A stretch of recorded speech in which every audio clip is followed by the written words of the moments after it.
The topic tonight is us, our society, ourselves as men and women, and whatever. I don't know what the third is. Point of departure is this book called Catching Fire by author Wyatt Wyatt, who is not only a professor of literature at Florida Technological University? Yes, at Florida Tech in Orlando. Which is not really a technical school, you told me. That's right. It's a liberal arts university. Yeah. Catching Fire, very quickly, is about what, Wyatt? Well, as quickly as I can say, it's about a young man who gets into trouble for making love, which makes it everybody's story.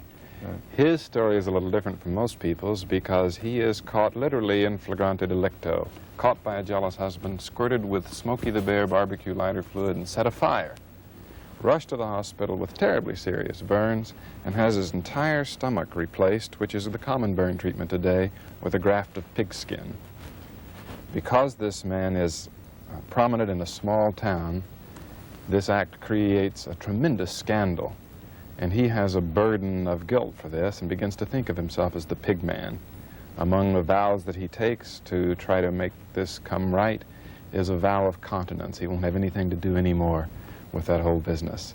He comes to Florida, and the book takes place in Florida, and his struggles as he's trying to come to terms with his own past, his own guilt, his own pigskin, and all the other worries that every human has.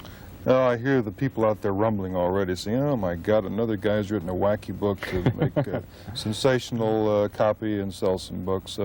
I suspect there's more to it than that. What reason did you have for taking that kind of a storyline? Well, the central character is in a position like my own position, and like a position that I think is maybe the central human problem.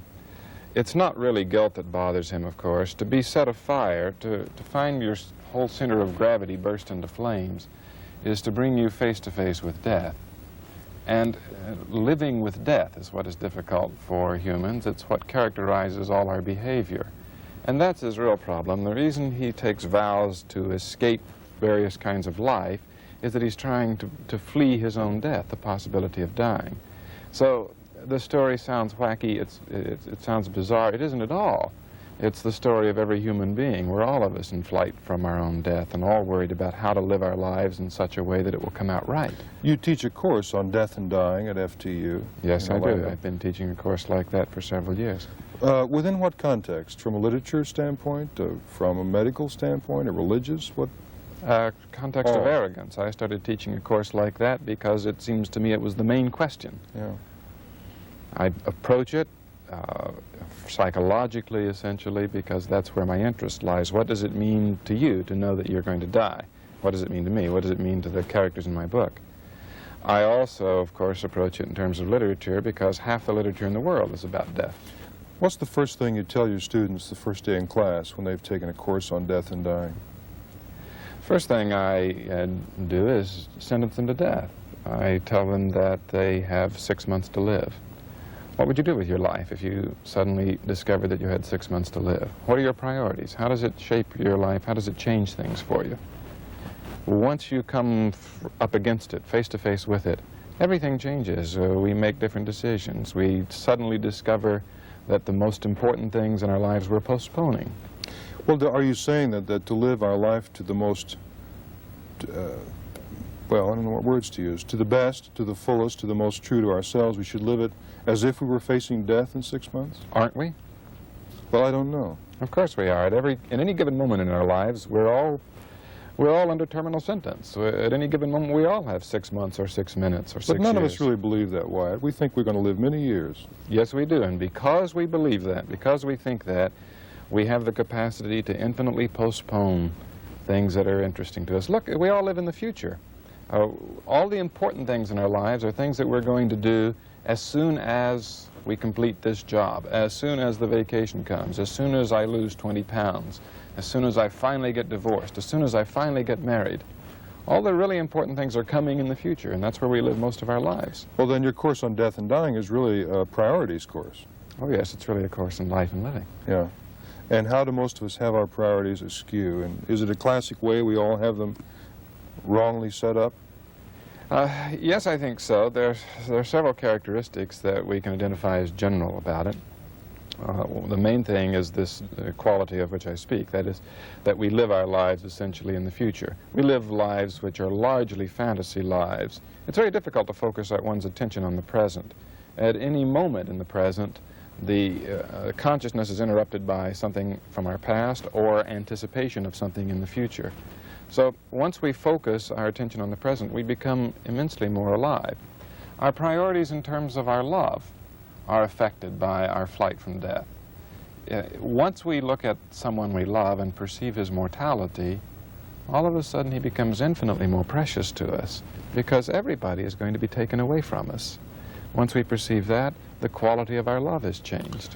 Let's talk about death for a moment. What do you teach, or what do you think about the physical act of dying? Put that into some perspective for us in terms of afterlife or whatever. I don't like it, of course. I think about it the way everybody else thinks about it. It scares me. I hate it. I fight it. But more directly, it seems to me that it's a nasty thing because it does away with me. After all, the worst quality of death is that it effaces this incredible miracle of compassion and intelligence and wisdom and nobility of myself. Well, what do you find with your students? Are they receptive to this kind of conversation and Oh, thinking? certainly, of course. Does it change their lives, do you think, to talk about it and study it? Very much. It changes their lives in a lot of different ways. I have a good friend who went to one of these traveling clinics, and she went in and had a routine blood test, routine x-rays, and they called her up and said, "I'm sorry, but you have leukemia. You have a year to live." She was shattered, as anyone would be, and she went home and completely reorganized her life, quit her job, made arrangements to visit her home country, which was England, and her family, to see the people she loved and was not around at the time. Mm-hmm. Totally reorganized her life. 2 weeks later, they called her back and said, "Whoops, we got the test results mixed up. You're all right." Well, the response that she had to that was one of immense gratitude, because it simply shook her out of all the ruts that she was in. It changed her whole life and put it where it was supposed to be, and that's what the class tries to do. Well, did she go ahead to make the trip to England? Oh, yes. Yes, her life was changed by that experience. Yeah. And our lives are changed by an awareness, a developing awareness of death. The book is Catching Fire. We've been talking to Wyatt Wyatt, and we thank you very much for being with us. Thank you. It's been a pleasure. We'll be right back.